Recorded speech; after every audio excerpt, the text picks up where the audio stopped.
आज मैं आपके लिए लेकर आई हूँ बहुत ही स्वादिष्ट लच्छेदार खस्ता की रेसिपी। ये बिल्कुल नई रेसिपी है, तो इसे एक बार ट्राई करना तो बनता ही है। आटे से बनी इस हेल्दी मिठाई को आप बड़ी आसान तरीके से मिनटों में बना लेंगे और जब आप इसे किसी को खिलाएंगे ना, वो इसका स्वाद भूल ही नहीं पाएगा। इस स्वादिष्ट मिठाई के सामने आप बालूशाही जैसे मिठाई को भी साइड कर देंगे। तो चलिए बिना देरी किए हुए इस रेसिपी को बनाना शुरू करते हैं।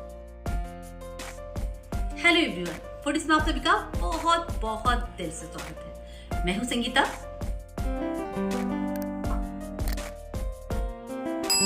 अच्छा, इस रेसिपी को बनाने के लिए पहले मैं चाशनी रेडी कर लेती हूँ। एक तार की चाशनी बनाने के लिए यहाँ पे मैं ले रही हूँ 2 कटोरी चीनी और उसी कटोरी से 1 कटोरी पानी इसमें डाल देती हूँ। इसे बस चीनी घुलने तक कंटिन्यू चलाऊंगी ताकि चीनी जल ना जाए। देखिए चीनी पिघल गई है तो गैस की फ्लेम को लो कर देती हूँ। बस इसे 2 मिनट के लिए ही पकाऊंगी। ये चाशनी बस 2 मिनट में ही रेडी हो जाती है क्योंकि चीनी की क्वांटिटी ज़्यादा है पानी से, इसलिए बहुत जल्दी बनकर रेडी हो जाती है। अगर आपको मेरी रेसिपी पसंद आती है तो इसे लाइक शेयर जरूर करें। अगर आप मेरे चैनल पर नए हैं तो इसे सब्सक्राइब कर लें और बेल आइकन को जरूर प्रेस कर दें ताकि मेरी नई वीडियो की नोटिफिकेशन आपको मिलती रहे। 2 मिनट हो गए और मुझे चाशनी गाढ़ी भी लग रही है, तो एक बार चाशनी को चेक कर देती हूँ। देखिए ये प्रॉपर एक तार बन रही है। बस गैस को बंद कर देती हूँ। चलिए इस रेसिपी के लिए आटा लगा लेते हैं। यहाँ पे मैं ले रही हूँ 1 कटोरी नॉर्मल आटा। वजन में देखिए तो ½ kg आटा है ये। आप इसकी जगह मैदा का भी इस्तेमाल कर सकते हैं, लेकिन आटा हेल्दी ऑप्शन है इसलिए मैं इसका इस्तेमाल कर रही हूँ।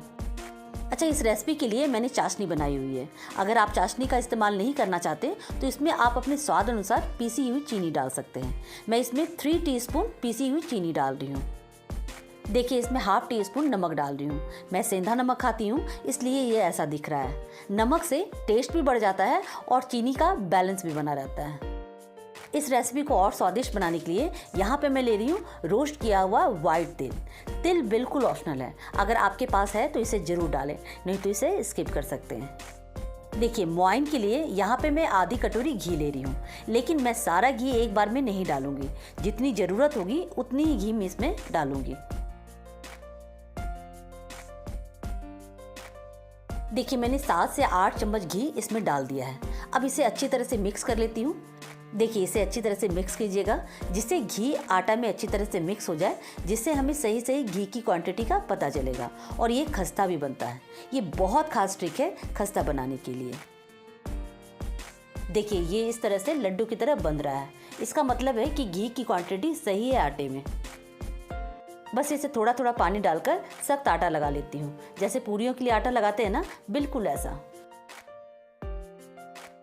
देखिए डो रेडी हो गया है तो इसे इस तरह से स्मूथ कर लेती हूँ।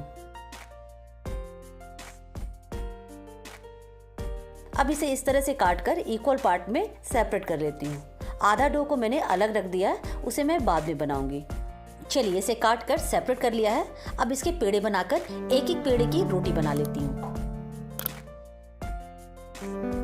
सारे पेड़े रेडी हो गए हैं। अब रोटी बेलने से पहले एक छोटा सा काम कर लेती हूँ। इस बचे हुए घी में 1 चम्मच आटा डाल देती हूँ। इसे अच्छी तरह से मिक्स कर लेती हूँ।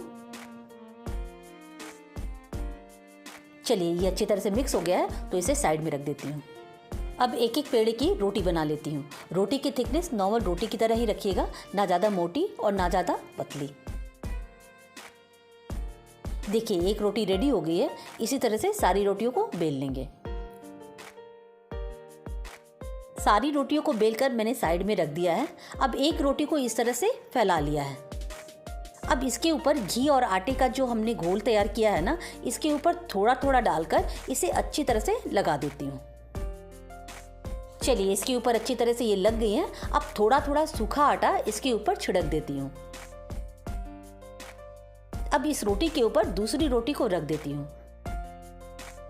ये रोटी नीचे वाली रोटी से थोड़ी छोटी है, कोई बात नहीं, इसे थोड़ा सा खींचकर इस तरह से इक्वल कर लेती हूँ। इसी तरह से 6-7 रोटी को एक दूसरे के ऊपर रखकर सेम प्रोसेस करके रेडी कर लेती हूँ। अब आप सोच रहे होंगे कि इससे क्या होगा, तो मैं बता दूँ, इससे बहुत सारी लेयर यानी परतें बन जाएंगी, जैसे लच्छेदार पराठे में होती है ना, बिल्कुल वैसी। चलिए 7 रोटियों को मैंने इस तरह से रेडी कर लिया है। अब इसे इस तरह से घुमा घुमा कर फोल्ड कर लेती हूँ। इसे ज़रूर ट्राई कीजिएगा, सभी को बहुत पसंद आएगी। चलिए इसे हल्के हल्के हाथों से इस तरह से घुमाकर थोड़ा फैला लेती हूँ, जिससे थोड़ी पतली भी हो जाएगी और थोड़ी लंबी भी हो जाएगी। चलिए इसे घुमा घुमा कर एक रोल की तरह बना ली है। अब इसे पतले पतले पीसेस में काट लेती हूँ। सारी पीसेस कट गई हैं, तो इसे इस तरह से दोनों साइड से दबाकर एक डिज़ाइन बना लेते हैं। आप चाहें तो कोई भी डिज़ाइन इसकी बना सकते हैं।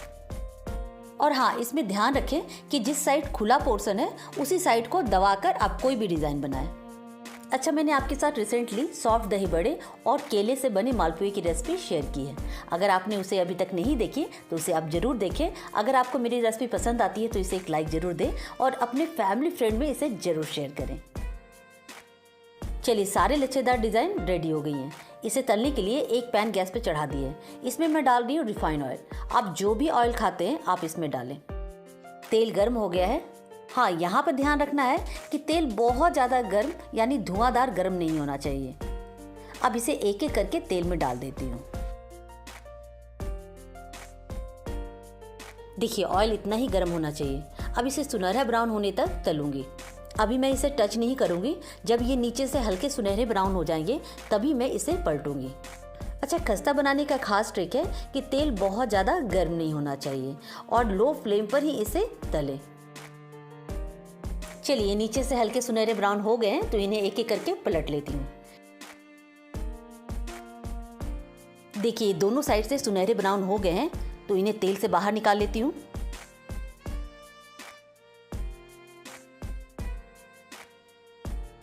चलिए मैंने सारे लच्छेदार खस्ता को तलकर रेडी कर लिया है। अब इस पर हल्की गुनगुनी चाशनी को डाल देती हूँ। सारी चाशनी इस तरह से डालकर इसे बस 1 घंटे के लिए छोड़ दूंगी ताकि चाशनी अंदर तक चली जाए। अगर आप चाहें तो इसे ओवरनाइट इसी तरह से रहने दें। देखिए इसे 1 घंटे के बाद मैं आपको दिखा रही हूँ। लग रहा है ना बहुत यमी। रियली ये लच्छेदार खस्ता बहुत टेस्टी बनकर रेडी होती है। आप इसे ज़रूर ट्राई करें। चलिए इसे एक प्लेट पे निकाल लेती हूँ। लीजिए मैंने स्वादिष्ट लच्छेदार खस्ता की थाली सजा ली है। देखिए मैं इसे तोड़ कर दिखा रही हूँ। चाशनी अंदर तक भर गई है और एक एक लेयर अलग अलग हो रही है। चलिए इस पर थोड़े से भुने हुए तिल स्प्रिंकल कर देती हूँ, जिससे यह और भी यमी दिखेंगे। आप इस नई रेसिपी को ज़रूर ट्राई करें और अगर आपको ये रेसिपी अच्छी लगी तो एक लाइक ज़रूर दें और अपनी फैमिली फ्रेंड में इसे ज़रूर शेयर करें। चलिए मैं आपसे फिर मिलती हूँ एक नई रेसिपी के साथ।